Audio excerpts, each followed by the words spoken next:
दोस्तों, अगर आप एक घर की प्लानिंग कर रहे हैं या अभी साइट पे आपका काम चल रहा है तो ये वीडियो आपको देखना काफ़ी ज़्यादा ज़रूरी है, क्योंकि इस वीडियो में मैं आपके साथ डिस्कस करने वाला हूँ एक ऐसी चीज़ के बारे में जो हमारे घर को बनाते समय काफ़ी अच्छा पैसा उसमें खर्च होता भी है। और वो है हमारे घर में दी जाने वाली डोर फ्रेम, विंडो फ्रेम या दरवाजे विंडो। अब यहाँ पे आपने देखा होगा मार्केट में आजकल काफ़ी अलग अलग प्रोडक्ट आ गए हैं। ये कह लीजिए तरह तरह की विंडो यूज़ कर रहे हैं, चाहे दरवाजे, चाहे वो जापानी की हो सकती हैं जिसको एल्यूमिनियम भी लोग बोलते हैं, या डोर फ्रेम हमारी जो है वो लोहे की हो सकती हैं, या जो हमारे होल फास्ट एमएस स्टील के आते हैं। ये कह लीजिए कि कुछ लोग जो लकड़ी की यूज़ करते थे, वुडन की, वो यूज़ कर रहे होते हैं। तो ये कोई कंपैरिजन वीडियो नहीं है, पहली चीज़, क्योंकि ये वीडियो स्पेशली वुडन वालों के लिए है।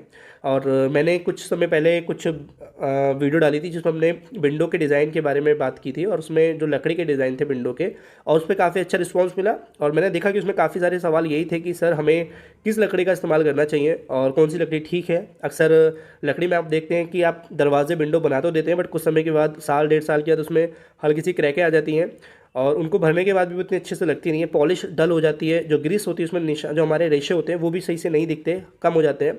तो यहाँ पे उसको देखते हुए मैं आपको बताने वाला हूँ, और मैं कोशिश करूँगा कि आपको मैं पॉलिश का भी रेट बता पाऊँ और लकड़ी का भी लगभग रेट बता पाऊँ, लेबर रेट क्या रहता है वो भी बताऊँगा। तो यहाँ पे अगर हम बात करें, जैसे मान लीजिए कि आपकी कोई आपने वुडन तो फिक्स कर लिया कि भाई मुझे वुडन की ही चौखट लगानी है, तो मार्केट में आपको बता दूं कि तरह तरह की लकड़ियाँ आपको देखने को मिलेंगी, जिसमें हमारा शीशम आ जाती है, शाल आ जाती है, सागवान आ जाती है, डियोदर आ जाती है, टीक वुड आ जाती है, मारेंटी आ जाती है, और कह लीजिए एक तुन की लकड़ी आ जाती है। अब ये डिपेंड करता है कि आप कहाँ, किस लोकेशन पे हैं, कहाँ पे हैं, कहाँ से बिलोंग करते हैं। तो हो सकता है वहाँ पे कुछ लकड़ियाँ आपको अवेलेबल हो जाएं ईजिली, कुछ लोग कुछ ना हो। लेकिन जो साल, सागवान, शीशम, ये मारंडी, ये तो ऐसी हैं कि आपको हर जगह मिल ही जाती हैं। और जो ज़्यादातर यूज़ होती है और जो मैं आपको प्रेफर करूँगा वो करूँगा मैं, जो फ्रेम होती है हमारी वो सागवान की आप बनाएं, और शीशम या शाल की। इन तीनों में से अगर आप कोई सी भी बना रहे हैं तो बिल्कुल आप बनाइए, कोई दिक्कत वाली बात होगी नहीं। बट ध्यान कहाँ देना होता है, पहली चीज़ तो ये कि देखो, अगर आपका बजट ठीक है, आप बजट का कोई इशू नहीं है, तो फिर आप इन पर जाइए, कोई दिक्कत नहीं है। और साथ ही आपको इनकी क्वालिटी अच्छी मिलेगी, ड्यूरेबिलिटी काफ़ी ज़्यादा सही मिलेगी। अगर आप कोई भी दरवाज़ा बनाते हैं सागवान की लकड़ी का, तो उसमें आपको जो ग्रेन्स होते हैं, जो रेशे टाइप के होते हैं, वो अच्छे से आपको पॉलिश के बाद दिखते हैं। उसकी जो क्रैक्स होती है वो भी आपको नहीं दिखेंगी। बस ध्यान ये रखना होता है कि जब आप कोई लकड़ी ले रहे हैं तो उस लकड़ी को ये ध्यान रखें कि वो थोड़ा सा सूखी लकड़ी हो, ऐसा नहीं कि आज ही कट के आई है और कुछ ही समय में आपको वो दे दिया। अक्सर कुछ लोग यही करते हैं। वो अच्छे से सूखी होगी तो वो अच्छे से पक चुकी होगी, कह लीजिए, उसमें हल्का सा ऐंठ नहीं आएगी। ऐंठ क्या होती है, जब गीली लकड़ी होती है उसमें आप फ्रेम बना देते हैं, जो कुछ लोग करते हैं, तो थोड़ा सा वो टेढ़ी हो जाती है। ये दरवाज़ा आप देख रहे हैं सामने, ये सागवान की लकड़ी का है, और ये काफ़ी ज़्यादा मुझे अच्छा भी लगा पॉलिश होने के बाद। एक मैं आपको दरवाज़ा इस वीडियो में दिखाऊंगा भी, जो सागवान की लकड़ी का है, और उसका क्या डिज़ाइन रहा है पॉलिश के बाद, वो आप देखना। तो यहाँ पे अगर हम बात करें, इन जो लकड़ी को मैंने रिकमेंड किया है तीन, आप इनको देख सकते हैं। टीक की भी ठीक होती है, देवदार भी ठीक है, ये सब अच्छी आ जाती हैं।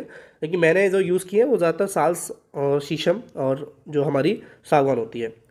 अब यहाँ पे हम बात कर लेते हैं कि भाई इनकी जो प्राइस होती है वो थोड़ा सा डिफरेंट ही होती है, लेकिन महंगी जो होती है थोड़ी सागवान होती है, करीब 350 से 380, 400 तक भी जाती है। और जो साल होती है वो 280 से 300 के आसपास। और शीशम जो होती है वो 300 से 350 रुपये या 320 के आसपास। ये सामने आप दरवाज़ा देख रहे हैं, ये सागवान की लकड़ी का है, आप देख सकते हैं। रिशा टाइप का मतलब ये होता है कि जो हल्के से आपको डिज़ाइन दिख रहे हैं ना कॉर्नर पे, हल्का सा गो सर्कुल सा कोई आपका, यही रेशे होता है जिसको कुछ लोग मतलब टेक्निकली ग्रेन्स बोलते हैं। और ये आपको पॉलिश के बाद काफ़ी अच्छा लुक दे रहा है दरवाज़ा। तो प्राइस तो काफ़ी ज़्यादा हो जाता है, क्योंकि थोड़ा सा कॉस्टली होती है लकड़ी बनाने में, पॉलिश करने में, फिनिश करने में काफ़ी अच्छा पैसा आपका लग जाता है। लेकिन लेबर कॉस्ट जो रहती है बनाते समय, वो करीब 150 से 200 रुपये मिनिमम, मानिए मिनिमम की बात कर रहा हूँ, बाकी आपके ऊपर रहता है। और जिसमें आपको जो ये आप देख रहे हैं, कब्जे हो गए, होल्डर हो गए, पॉलिश हो गई, सब अलग होता है, सिर्फ फ्रेम बनाने का होता है। तो यहाँ पे मैंने आपको पॉलिश की अगर मैं बात करूँ, तो पॉलिश जो होती है ये एक नेचुरल पॉलिश होती है और एक डिको होती है। तो ये भी डिपेंड करता है कौन सी पॉलिश आप करा रहे हैं। तो पॉलिश अगर नेचुरल की बात करें तो 40 से 50 रुपये ले लेता है वो प्रति स्क्वायर फीट। और दूसरी चीज़ जो आप डिको कराते हैं तो वो 70 से 80-90 रुपये के आसपास ले लेता है। तो ये दरवाज़ा आप देखेंगे, मुझे इसकी फिनिशिंग भी अच्छी लगी है, बनाया भी काफ़ी अच्छे तरीके से है, और पॉलिश भी आप देखेंगे तो अच्छा लग रहा है। ये अगर आप सागवान की लकड़ी का बनाते हैं तो काफ़ी लंबे समय तक आपकी पॉलिश भी टिकी रहती है और आपको ड्यूरेबिलिटी भी मिलती है, और जो क्रैक्स वगैरह होती है वो देखने को नहीं मिलेंगी। तो मारेंडी लकड़ी जो होती है, कुछ मारेंडी, बकैन वगैरह की लकड़ी यूज़ करते हैं, उसमें कुछ समय का दरार आपको दिखने लगती है, क्योंकि वो लकड़ी क्रैक मारती हैं, और वो क्रैक जब मारती हैं तो आप एक अच्छा पैसा खर्च करते हैं लकड़ियों में, ये बार बार ठीक करने की नहीं होती, तो उसमें आपका अच्छा पैसा लगता है, वो लुक अच्छा नहीं देगा तो फ़ायदा कुछ नहीं है।